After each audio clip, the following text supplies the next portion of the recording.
नमस्कार। आज ज्येष्ठ अमावस्या शके 1936 सादर करत आहोत ठाणे वार्ता।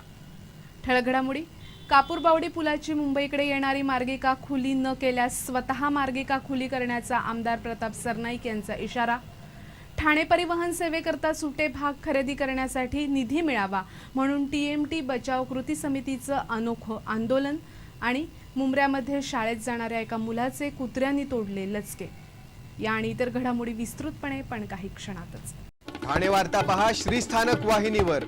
आता सकाळी 9:15 पासून रात्री 9:15 पर्यंत ठाणे वार्ता, ठाण्यातील पहिलं दृकश्राव्य माध्यम। श्रीस्थानक वाहिनी, ठाण्याची स्वतःची वाहिनी। ठाण्यातील घडामोडी, कार्यक्रम, वादविवाद, अगदी गाणी, नाटक याचा आनंद घर बसल्या पहा श्रीस्थानक वाहिनी। आपल्या ठाण्याचं हक्काचं व्यासपीठ श्रीस्थानक वाहिनी। ठाणे वार्ता आता संकेतस्थळावर देखील ठाणेवार्ता.com वर क्लिक करा आणि ठाण्याच्या घडामोडी जाणून घ्या। ठाण्यातील पहिलं ऑनलाईन माध्यम ठाणेवार्ता.com। नमस्कार मंडळी, दर रविवारी पाहायला विसरू नका। नमस्कार मंडळी, आपल्या प्रश्नांचं थेट उत्तर। ठाणे वार्ता पहा श्रीस्थानक वाहिनीवर। आता सकाळी 9:15 पासून रात्री 9:15 पर्यंत ठाणे वार्ता, ठाण्यातील पहिलं दृकश्राव्य माध्यम। कापूरबावडी पुलावरील दुसरी मार्गिका जुलैच्या पहिल्या आठवड्यात खुली न केल्यास ही मार्गिका स्वतः जनतेसाठी खुली करून देण्याचा इशारा शिवसेनेचे आमदार प्रताप सरनाईक यांनी दिलाय। सार्वजनिक बांधकाम मंत्री जयदत्त क्षीरसागर यांना पाठवलेल्या पत्रातून सरनाईक यांनी हा इशारा दिलाय। कापूरबावडी येथील पुलाचं काम गेली 6 वर्ष संथ गतीनं सुरू आहे। या पुलावरील मुंबईकडून घोडबंदरकडे जाणारी मार्गिका अशाच इशाऱ्यानंतर खुली करण्यात आली होती। आता घोडबंदरकडून मुंबईकडे आणि भिवंडीकडे जाणारी मार्गिका उद्घाटनाच्या प्रतीक्षेत आहे। घोडबंदर रस्त्यावरील उड्डाणपुलाचं काम धीम्या गतीनं सुरू असल्यामुळे ठाणेकरांना नाहक त्रास सहन करावा लागतोय। काम पूर्ण झालेल्या मार्गिकांच्या उद्घाटनासाठी वेळ काढावा, अन्यथा हा पूल जनतेसाठी खुला करावा लागेल असा इशारा प्रताप सरनाईक यांनी या पत्रात दिलाय। ठाणे परिवहन सेवेच्या बसेस दुरुस्ती करण्यासाठी निधी मिळावा याकरता टीएमटी बचाव कृती समितीतर्फे काल ठाणेकरांकडून निधी गोळा करण्याचं अनोखं आंदोलन करण्यात आलं। ठाणे महापालिकेची परिवहन सेवा कार्यरत राहावी यासाठी टीएमटी बचाव कृती समिती प्रयत्नशील आहे। ठाणे परिवहन सेवेकडे निधीची कमतरता आहे, त्याचा परिणाम परिवहन सेवेच्या बसेसवरही झालाय। मोठ्या प्रमाणावर बसेस ह्या दुरुस्ती अभावी आगारात उभ्या आहेत। त्यातील काही बसेस दुरुस्ती करण्यासाठी अगदी किरकोळ निधीची आवश्यकता आहे। काही बसेस चालकासमोरील काच बसवली नसल्यामुळे बंद आहेत, काही कॉईल नसल्यामुळे बंद आहेत, काही बसेस टायर नसल्यामुळे बंद आहेत, तर काही बसेस ब्रेक ऑइल नसल्यासारख्या क्षुल्लक कारणामुळे बंद आहेत। बसेस बंद असल्यानं त्याचा परिवहनच्या उत्पन्नावर परिणाम झालाय आणि उत्पन्नावर परिणाम झाल्यामुळे निधीची कमतरता भासतीये असं चक्र सध्या परिवहन सेवेत सुरू आहे। एक बस बंद असेल तर साधारणतः 13,000च्या महसुलावर पाणी सोडावं लागतंय। साधारणतः 160 बसेस रस्त्यावर असणं आवश्यक असताना अवघ्या निम्म्याच बसेस रस्त्यावर धावत आहेत। दुसरीकडे पोलिसांनी परिवहन सेवेचे 5.25 कोटी रुपये थकवले आहेत। त्यामुळे परिवहन सेवेकडे सुटे भाग खरेदी करण्याकरताही निधी उपलब्ध नाहीये।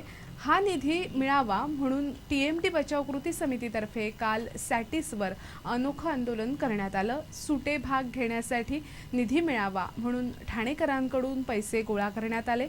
समितीची कार्यकर्ते सॅटिसवर डबे घेऊन ठाणेकरांकडून सुटे भाग खरेदी करण्यासाठी पैसे गोळा करत होते।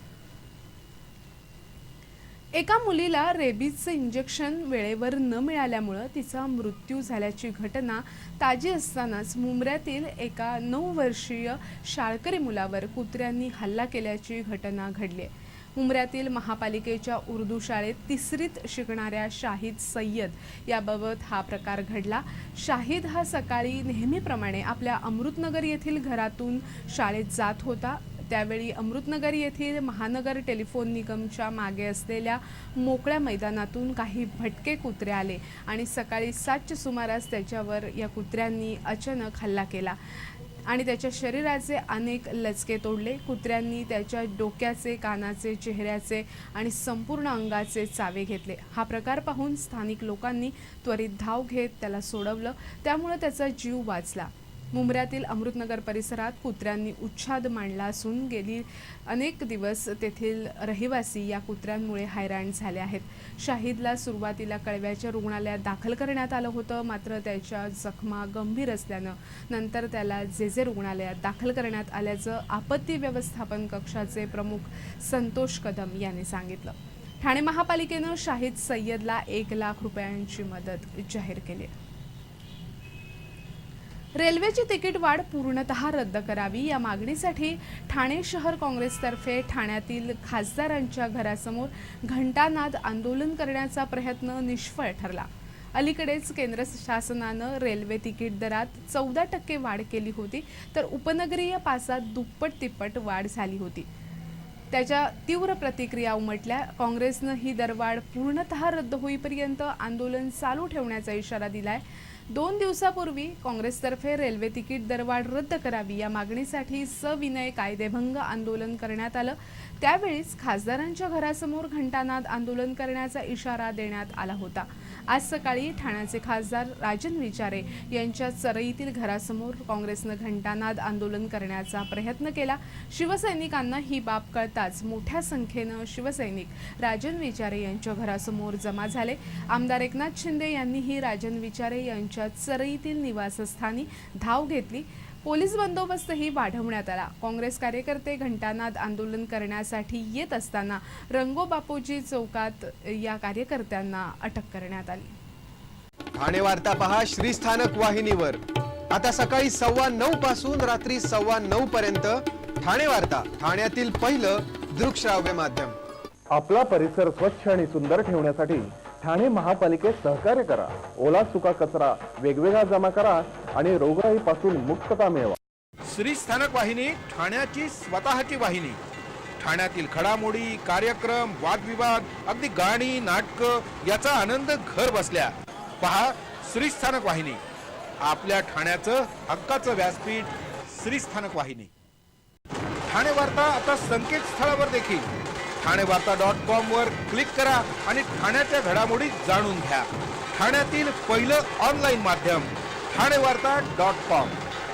डॉक्टर आणि रुग्णांचं पिढ्यानपिढ्यांचं जिव्हाळ्याचं नातं म्हणजेच डॉक्टर बेडेकर हॉस्पिटल। आता अत्याधुनिक सोयी सुविधा आणि तंत्रज्ञानयुक्त वंध्यत्व निवारण केंद्रात IVF आणि टेस्ट ट्यूब बेबीचीही सुविधा। डॉक्टर बेडेकर हॉस्पिटल, महर्षी कर्वेपथ, ठाणे। 65 वर्षांची निरंतर सेवा। ठाणे वार्ता पहा श्रीस्थानक वाहिनीवर। आता सकाळी 9:15 पासून रात्री 9:15 पर्यंत ठाणे वार्ता, ठाण्यातील पहिलं दृकश्राव्य माध्यम।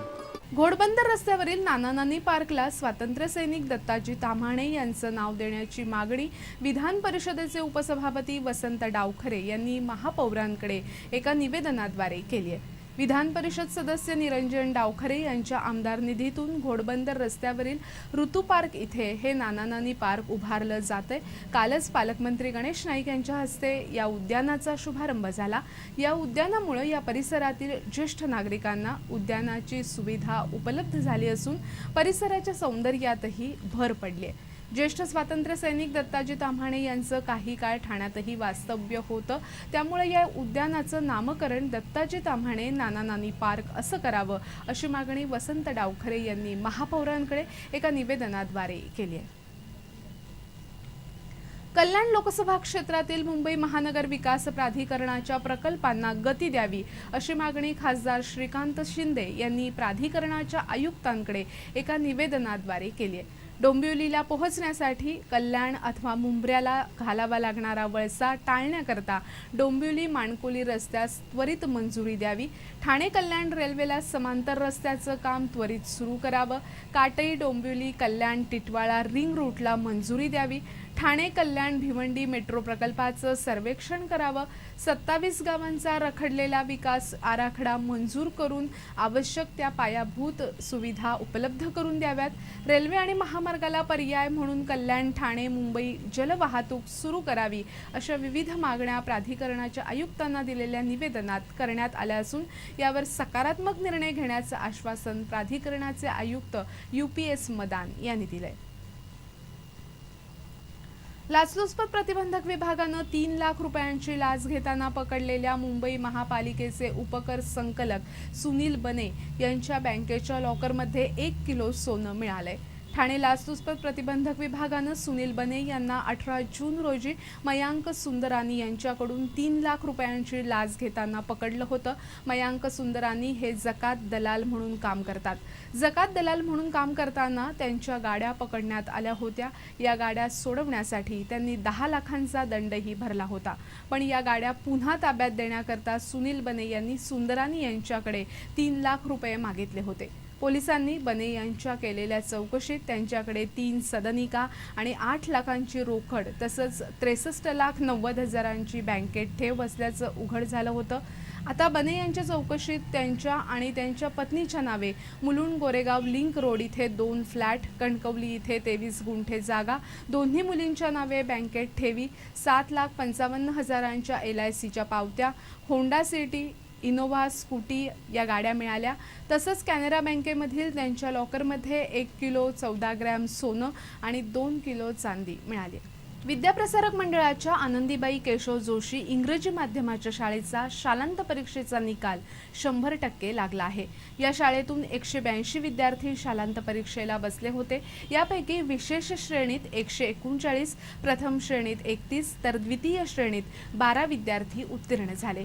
182 विद्यार्थ्यांपैकी 90% अधिक 33 विद्यार्थी, 80 ते 89% 24, 70 ते 79% 16, 60 ते 59% 10, 50 ते 59% 5 तर 49% खाली गुण मिळवणारे 2 विद्यार्थी आहेत. प्रतीक दप्तरदार, रितिका घाग, प्रणील जोशी, अनिकेत बर्वे, नेहा केळकर, अद्वैता भट, अमोक गोखले, मितेश सरोदे, सानिका शेटे, सौरभ कुलकर्णी, सिद्धी सांगलीकर, गणेशराज बायकेरीकर, मयुरेश नवरे, साकेत आगाशे, राज जोशी, अनुज ननावरे, समृद्धी पाटील, प्रियांका मालुसरे, अद्वैता अभ्यंकर, निनाद मराठे, सोनाली गजमल, अथर्व प्रधान आणि अद्वैता नातू हे विद्यार्थी पहिल्या 10 क्रमांकात चमकले आहेत.